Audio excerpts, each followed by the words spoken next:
Alhamdulillahi rabbil alamin, assalatu wassalamu ala ashrafil anbiyai wal mursalin wa ala alihi wa sahbihi ajma'ina, amma ba'du. Baada ya kumshukuru Mwenyezi Mungu Subhanahu wa Ta'ala na pia kumwombea rehema kiongozi wetu, mtume kipenzi, mtume wa umma Muhammad sallallahu alaihi wasallam, kwamba leo nataka tuendelee kunyonya na kupata haya. Tunajua kwa maarufu yake kwamba ni maziwa ya bure, na haya maziwa ya bure huwa yanapatikana kwa utulivu wa nafsi na akili pindi unapoamua kufuatilia kwa umakini, na hasa kama utasubscribe katika hii channel na ima ukawa umefollow katika channel yetu ya TikTok, basi haya yote kuyapata inakuwa ni rahisi sana kwa upande wako, kwa sababu huu ni mti ambao unajulikana na unakuwepo kama urembo katika baadhi ya majumba. Unaweza kutumika kama maua, unaweza kutumika kama mti wa urembo, na kwa kila mmoja anaweza kaufanya ama kauweka kwa asbabu yake mbalimbali, asbabu zake mbalimbali. Huu mti maarufu kabisa unajulikana kama muhina, muhina au wengine nasema mhina. Mahma kana utakavyotamka muhina, mhina, kusudio ni lile lile, ni mti wa hina. Mti huu wa hina, hina ni haya majani yake, na huo mti ndio mti wa hina ama muhina wenyewe. Sasa huu mti wengi kufahamu kwetu tunafahamu katika matumizi ya urembo na urembo wake sana tunasemaga kwa wanawake wa tamaduni za kipwani. Inajulikana hivyo kwamba wanawake wenye tamaduni za kipwani pamoja na Mashariki ya Kati, kwa Tanzania yetu hutumiwa sana na wadada wa tamaduni za pwani. Japokuwa kwa matumizi ya bara nikisema nisije nikaonekana mbaguzi wa dini, ila zaidi Waislamu ndio watumiaji wakubwa wa hina. Sasa hina kama hina, kuna ile msemo hii sunna kujipura kwa hina, sunna kupaka hina. Mwanaume pia ni sunna kupaka hina kwenye kidole cha mwisho, sunna kupaka hina kwenye ndevu, sunna kupaka hina kwenye nywele. Sio dhambi wala si kosa kupaka nywele hina au ndevu kuzitia hina, si kosa katika Uislamu. Lakini kwa mtu ambaye tayari nywele zake au ndevu zake zimekwisha kuwa na mvi, kwa mwanaume kupaka hina, hata mwanamke, sio dhambi. Lakini sana kwa wanawake hutumia kujichora kwa ajili ya kupendezesha na kufurahisha wenza wao, kwa sababu akishachorwa hina anakuwa ni kivutio kizuri. Na wengine tumezoea kuwaona mabi harusi au wale watazamaji wa television, kuna vipindi vile vya harusi zetu, basi akiona mwanamke kapigwa hina anajua kwamba hii ndoa ilikuwa ya Kiislamu. Akiona haina hina anajua kwamba huyu alikuwa dini tofauti na Uislamu. Basi tutoke huko kwenye itikadi za dini, turudi kwenye faida ya huu mti wa hina. Kawaida mimi napenda kuzungumza mti kwa kuanzia chini. Tunaposema tunaanzia chini, tunaanza katika mizizi. Hapa sio rahisi kuona mzizi wa hina, ila ni rahisi kuliona hilo shina lenyewe la hina. Mzizi wa hina hutumika katika mambo, kwanza kwa ajili ya mvuto wa biashara. Mzizi wa hina hutumika kwa mvuto wa biashara. Tunaposema mvuto wa biashara tunakusudia nini? Kwamba unachukuliwa mzizi wa hina ambapo unaweza ukaweka aidha na mzizi wa mkomamanga pamoja na mzizi wa mdimu, ukaifunga pamoja, lakini ukawa unachukua mashariki na magharibi tu linakochomoza na kuzama jua.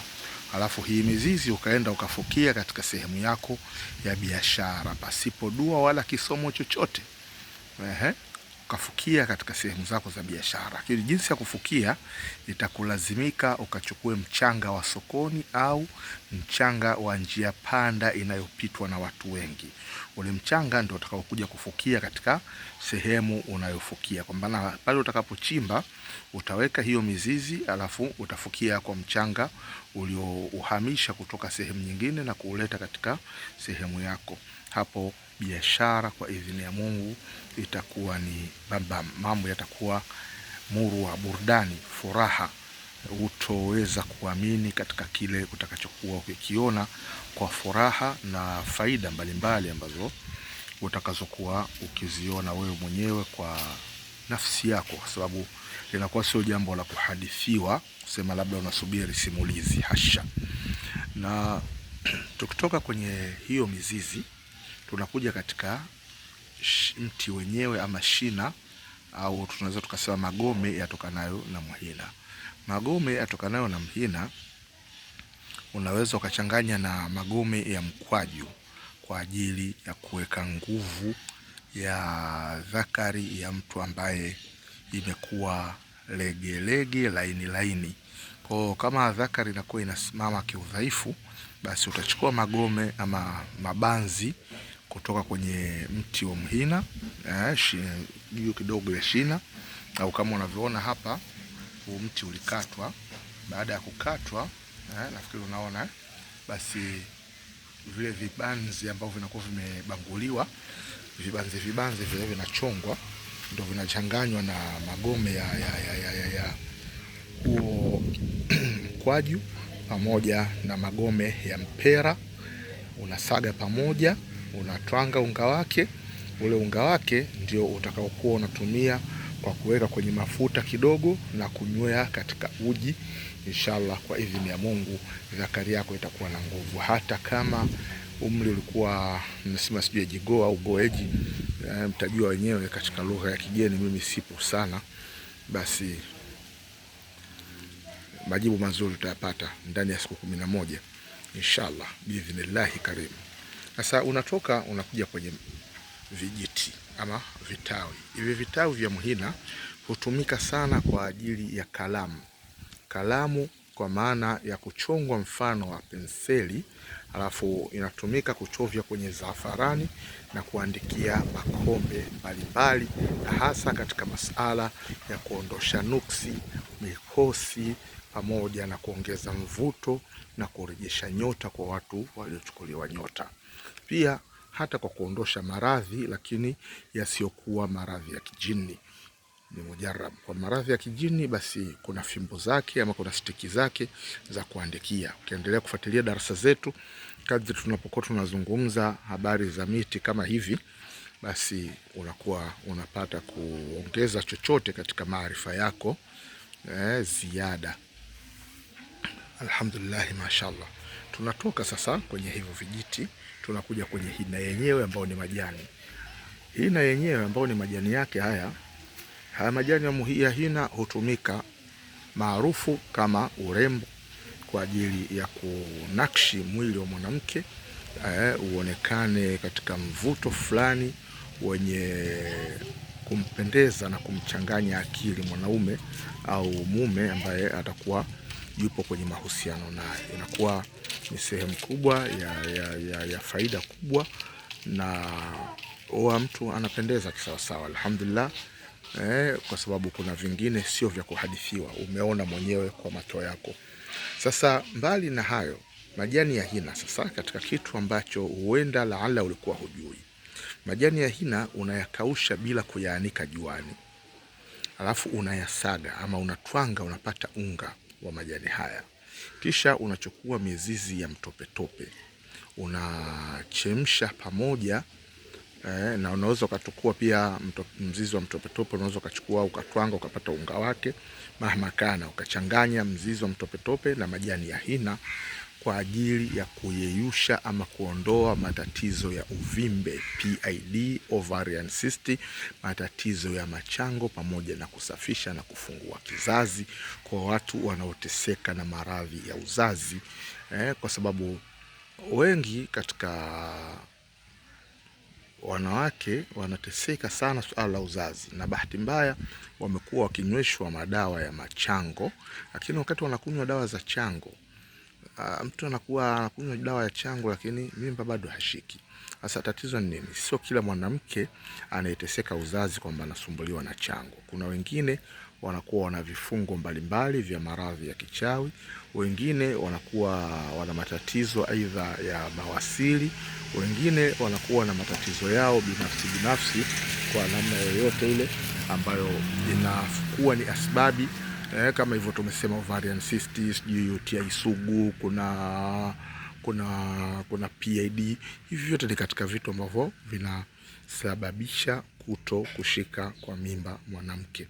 Kwa hiyo kwa hali ya namna hii, unapokuwa umetumia hiyo, basi inakuwa ni mujarabu sana. Ndani ya siku 21 utakwenda kufuatilia vipimo, utagundua uvimbe wako ukiwa umepungua kwa namna gani, na mbali na kupungua kwa namna gani, mwenyewe utakuwa hata ukishika, kwa yule ambaye uvimbe wake akishika anauona, ana uhisi, basi atakuwa amepata hisia kwa namna gani umepungua na kubaki katika udogo wa namna gani.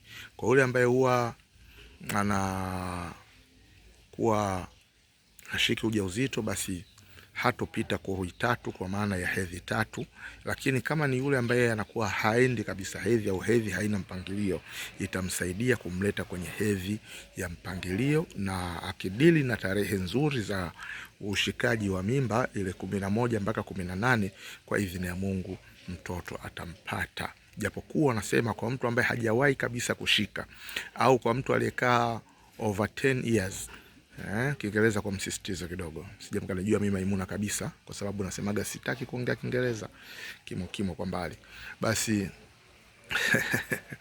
huyo yeye mimba yake ya kwanza akishika mimba yake ya kwanza itatoka. Baada ya kutoka ndo atashika ya pili. Akishika ya pili itakaa. Sasa sijui kasema itakuwaje? Sasa ndio ishakuwa hivyo, kwamba mimba ya kwanza akishika haitomaliza mwezi itatoka. Akijitahidi sana itakaa mwezi mmoja na siku kidogo itatoka. Ikishatoka mwezi ule ule, akifanywa utaratibu ule wa kusafisha na nini mambo mengine, basi anashika tena. Akishika tena huyo mtoto inshallah kwa idhini ya Allah subhanahu wa ta'ala. Wewe kikubwa mimi niite tu Hakimul Jinni Chief Nusura El Majid. Usiache kunifollow, usiache kusubscribe, usiache kulike. Itoshe kukwambia salamu alaykum.